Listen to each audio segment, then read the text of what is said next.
Today we're going to talk about what is entitled Fallen Cherubim, the dark horses of the unholy Sephirot, the left side of the tree of life, also known as the other side, the Sitra Achra.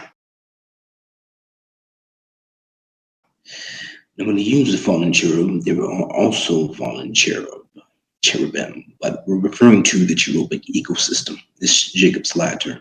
You see, with the cherubim, they are not just a single entity. They are an ecosystem.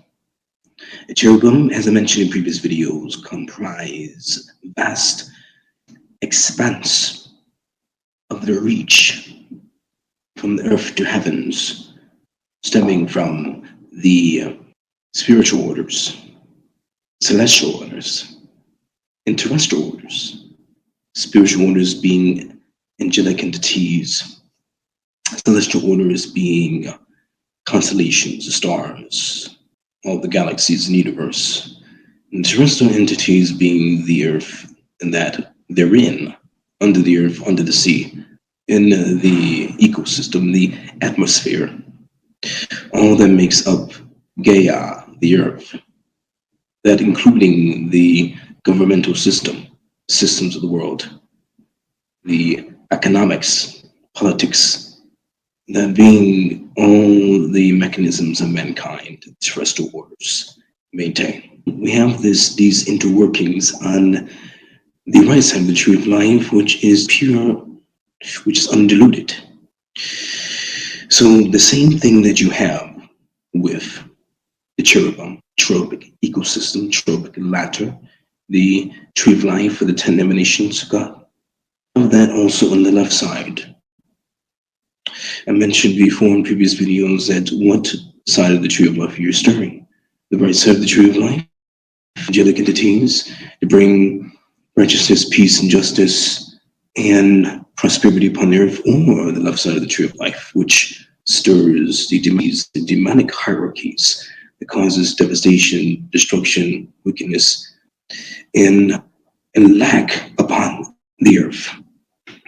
The majority of earth, as I may digress, are either operating on the Adamic line, or also known as the Adamic simulation, or the Christ line, Christ simulation. Since people are walking in, stirring more so on the Adamic line, or the Adamic simulation, they experience things pertaining to the left side of the tree of life, guarding things that have to do with demonic entities and fallen angels, fallen cherubs, fallen and demonic ecosystem of interworkings, unholy powers, you see, that influence them to stay in the Adamic line that only ends and only produces and ends in death, leading to Sheol. Whereas we have Christ line, Christ simulation leads to life, love, prosperity, wholeness, and ultimately New Jerusalem.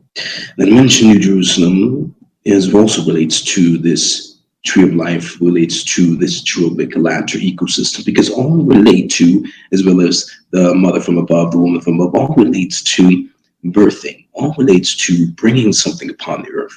So you either have the woman from below, the bondwoman, or you have the woman from above, New Jerusalem.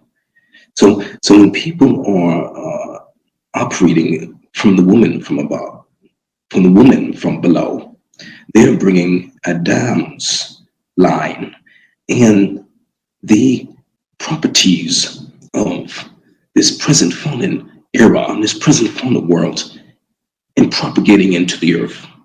But when people operate from the bride, when people operate from her, they produce like as she is, they produce like she is from above. So like attracts like produces like, seed produces after its own seed. So when you have the woman from below, Babylon, that Babylonian corrupt system, slavery system that's been trying to pop up throughout the aeons in time, it tries to produce slavery upon the earth. Whereas we have another simulation that operates alongside in unison to the Babylonian Adamic simulation.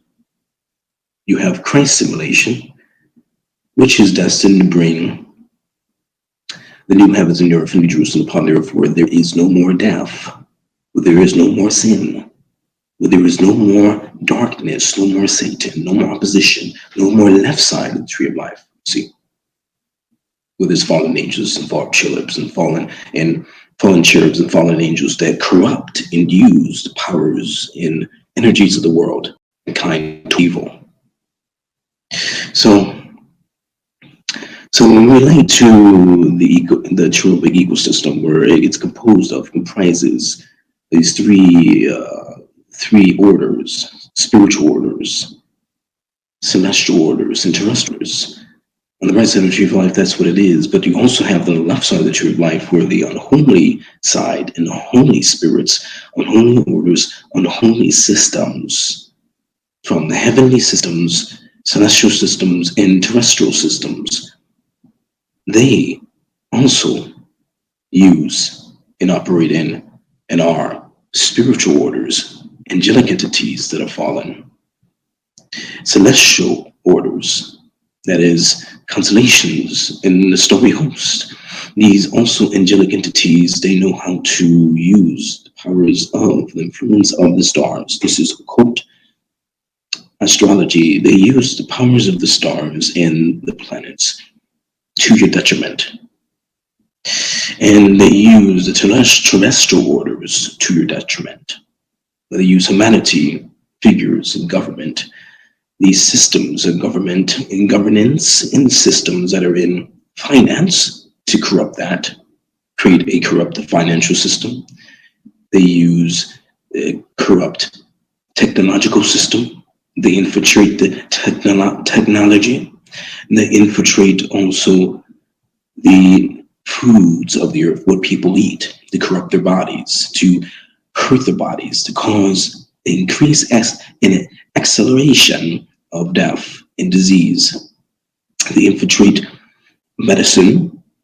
They infiltrate politics and government and ecology. They infiltrate all the systems of the terrestrial world, all the systems of our earth, for evil, to bring about their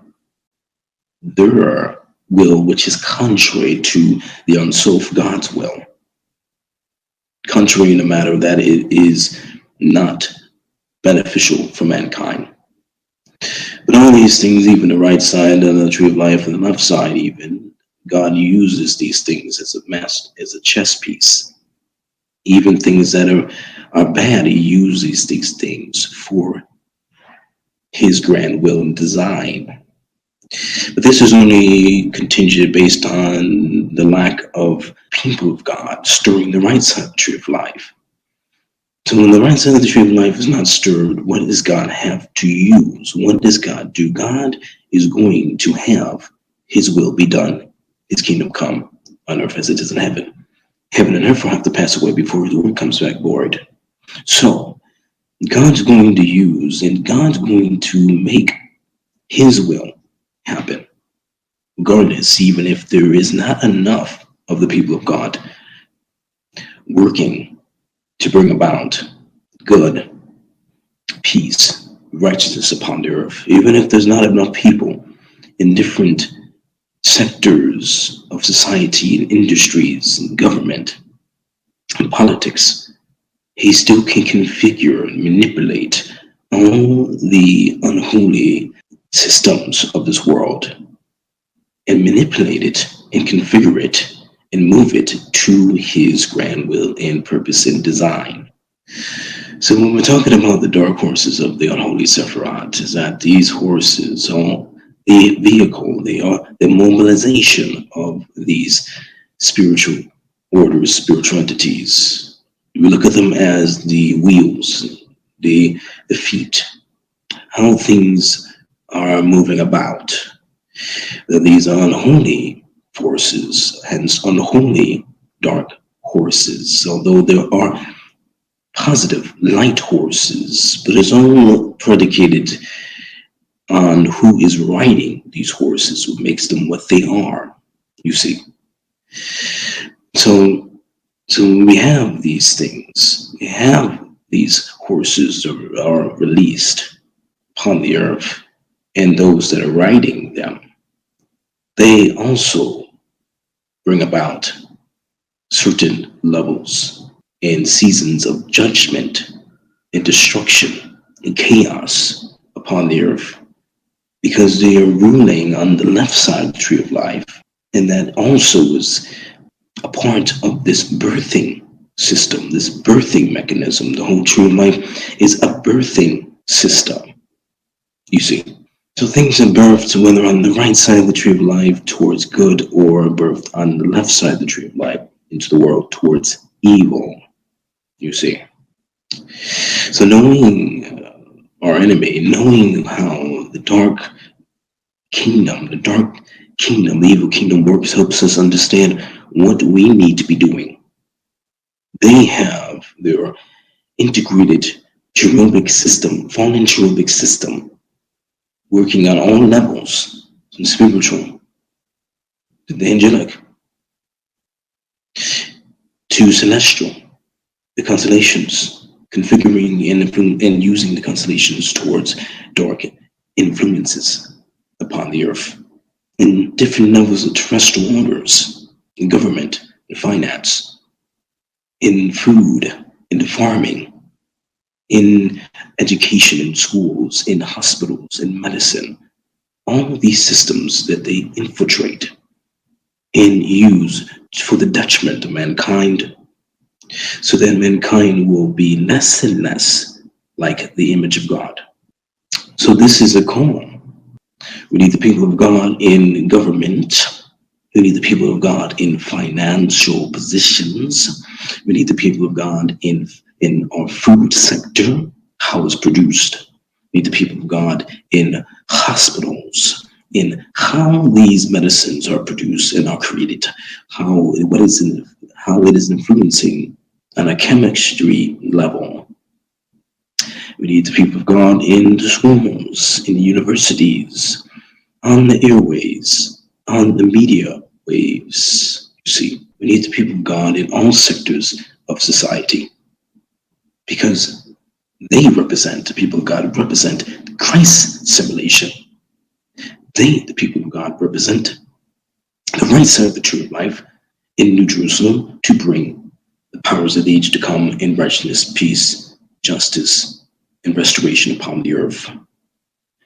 We won't see that. It will constantly see waves of judgment here and there, to greater degradation, until the people of God are forced through persecution to rise up and to resist the evil mobilization and the evil horses, the dark horses that are trying to take control of this earth even now. Hope you enjoyed this video. Like, comment, subscribe, and I'll see you on the next one.